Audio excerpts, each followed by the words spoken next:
Lecture du premier livre de Samuel.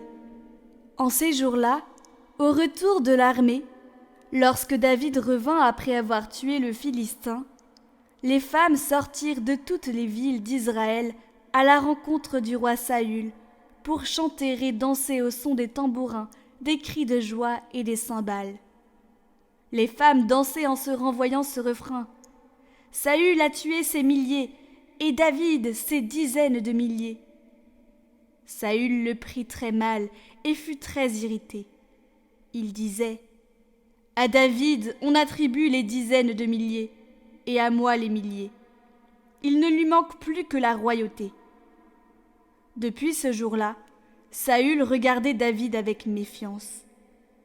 Saül dit à son fils Jonathan et à tous ses serviteurs son intention de faire mourir David.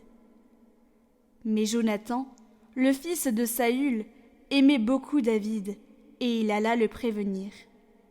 Mon père Saül cherche à te faire mourir. Demain matin, sois sur tes gardes, mets-toi à l'abri, dissimule-toi. Moi, je sortirai et je me tiendrai à côté de mon père dans le champ où tu seras. Je parlerai de toi à mon père, je verrai ce qu'il en est, et je te le ferai savoir. Jonathan fit à son père Saül l'éloge de David. Il dit : que le roi ne commette pas de faute contre son serviteur David, car lui n'a commis aucune faute envers toi. Au contraire, ses exploits sont une très bonne chose pour toi. Il a risqué sa vie, il a frappé à mort Goliath le Philistin, et le Seigneur a donné une grande victoire à tout Israël. Tu l'as vu, et tu en as été heureux. Pourquoi donc commettre une faute contre la vie d'un innocent en faisant mourir David sans motif ? Saül écouta Jonathan et fit ce serment. Par le Seigneur vivant, il ne sera pas mis à mort. Alors Jonathan appela David et lui répéta tout ce que le roi avait dit. Puis il le conduisit à Saül, et David reprit sa place comme avant.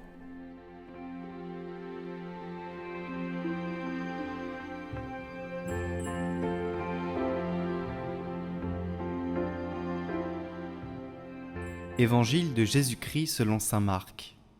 En ce temps-là, Jésus se retira avec ses disciples près de la mer, et une grande multitude de gens venus de la Galilée le suivirent. De Judée, de Jérusalem, d'Idumée, de Transjordanie, et de la région de Tyr et de Sidon. Vinrent aussi à lui une multitude de gens qui avaient entendu parler de ce qu'il faisait. Il dit à ses disciples de tenir une barque à sa disposition pour que la foule ne l'écrase pas. Car il avait fait beaucoup de guérisons, si bien que tous ceux qui souffraient de quelque mal se précipitaient sur lui pour le toucher. Et lorsque les esprits impurs le voyaient, ils se jetaient à ses pieds et criaient : « Toi, tu es le Fils de Dieu !» Mais il leur défendait vivement de le faire connaître.